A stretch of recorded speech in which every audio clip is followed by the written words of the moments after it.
So I went down to my freezer, and this is what I pulled out of the bottom of my deep freeze. I've got 2 packs of ham pieces that I have vacuum sealed and had in the freezer for a long time now. And then I've got 2 ham bones. Those are from 2018, so they're about a year and a half old. So I'm going to get those opened up and unwrapped, and I like to use my roaster oven and let them cook all night. If you don't have one of those, you could use a crock pot, or you could just boil it on your stove. But for me, this is just an easy way to do it. Let it cook all night, and then I don't have to worry about it. Then tomorrow I will pick all the meat off the bone and get it ready for my canning jars.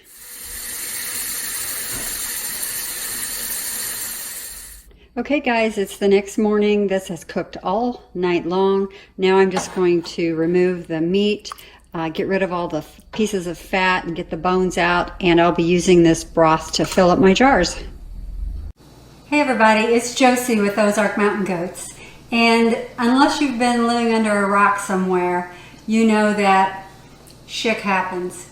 And so today's video is all about being prepared. And here at OMG, we are especially conscious of what we have in our food storage and our pantry. So I just wanted to take a minute and show you. We're going to be doing some ham and beans today, and I want to pressure can 6 gallons of ham and beans, which will give me 24 quarts. I went down, I knew I had a bunch of beans down there, and so I went down in my pantry and I had a whole bucket, one of those special buckets that is for long-term storage. And this is how long we've been saving beans. This is from 2014. So these are vacuum sealed. These are just the regular bags of beans from the grocery store. And I know that right now, staples like beans and rice and macaroni and things like that are in very short supply. So I'm glad that I had these on hand, because I'm going to need about 7 bags of these to do 24 quarts. I happen to like the 15 bean soup bags here, but you can use whatever kind of beans you want for your ham and beans. In fact, years ago, all I ever used was the Michigan Navy beans. But then one day I picked up a bag of these, and Jim and I really like them. It makes kind of a nice rich broth. So first thing I need to do, my meat is done, as you already saw. I've got that separated out, and I've got 18 cups of broth that I'm going to be using to do these 24 quarts. I did, when I was checking through the meat, I checked it very carefully. I did come across a couple of little bone fragments, so I went ahead and used some cheesecloth and I strained that out so that I wouldn't have any bones or anything that I didn't want in my broth. But anyway, I'm going to get all this opened up and get my beans washed, and when we come back, I will begin filling the jars and tell you exactly what I'm doing. Okay, I've got all my beans washed, and again, these are raw beans, so you want to just get them out of your package, wash them off real well, check for any rocks or stones that are in there, but otherwise they do not get cooked. They cook in the jar. So I'm going to add 1 cup of beans to each jar.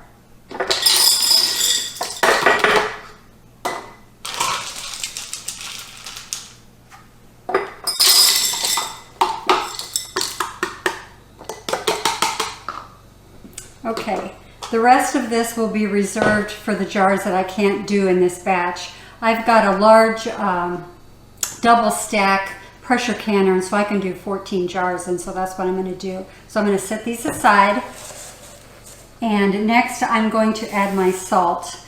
I put in 1/4 teaspoon of canning salt. I find that the beans still need a little added salt, but I would kind of rather err on the side of caution than getting them over salted. So I'll do that now. Okay. Next comes my meat. And this is all the meat that I got out of the 2 little bags I had, plus the ham bones. And what I do is just weigh it and divide by 24, so I know just how much meat goes into each one.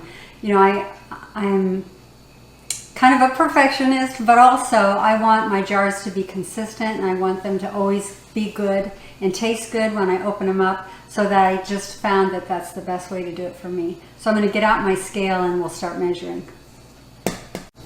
Based on the amount of meat I've got, I've estimated that I need about an ounce per jar. So I'm just going to start filling up this little dish and see how it goes.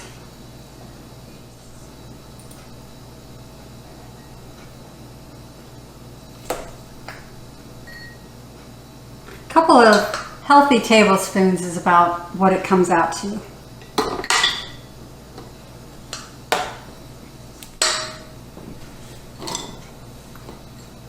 All right, I'm going to set this aside, and this will be for the rest of the jars that I have left. And the next thing we're going to do is get the broth added.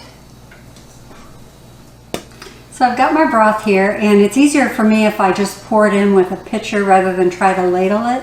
And from doing this in the past, I've discovered that I need about 18 cups of broth to fill my jars. So I'm just going to start filling them up, and then we'll get them in the canner.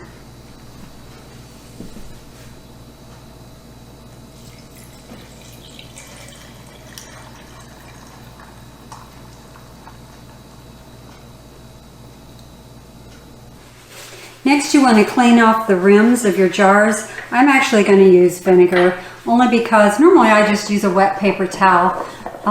But you know, ham has a lot of grease and oil, so I'm going to clean it off a little extra good.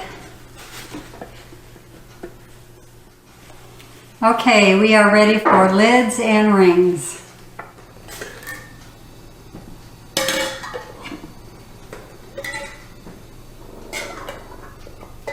Okay, your rings need to be fingertip tight.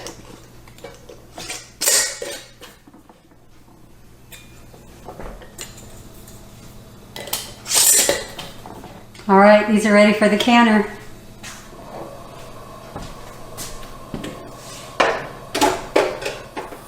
If this is your first time pressure canning, be sure and read all the directions that come with your pressure canner.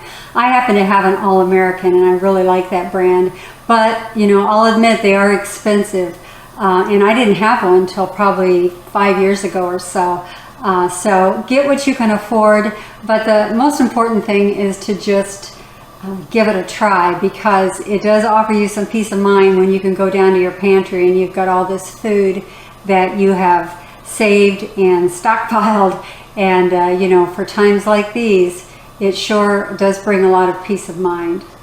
So anyway, this is going to pressure can for 90 minutes, and then it'll take a long time to cool down, and once that happens, I'll be able to remove those and we'll get the next batch going. Now, pressure canners are going to need to vent. Once the steam starts coming out of the spout, you need to let that vent for 10 minutes before you put the jiggler on. So we'll be back. Well, as you can see, I have my first batch out of the pressure canner, and I just got the second batch going. But I'm going to go ahead and wrap this video up because I've got some other things that I need to do. And also, while I've been waiting, since this took so long, I was doing my editing and realized that I said 18 cups instead of 18 quarts twice. So for 6 gallons, you need 18 quarts of broth. It basically figures out to 3 cups of broth per jar. So obviously you don't have to make a great big batch like this. It's just that that's the way I like to do it. Get it done with, and this will last me probably a year and a half. You know, if we even have a jar a month, it'll last a long time. So I want to encourage you to, you know, make strides towards improving your food storage and filling your pantry, because you just never know. Anyway, thanks for watching. I hope you enjoyed this video. I will leave my specific recipe to this in the description below, but basically it's just ham, beans, a little salt and water. Anyway, as always, we'll catch you later.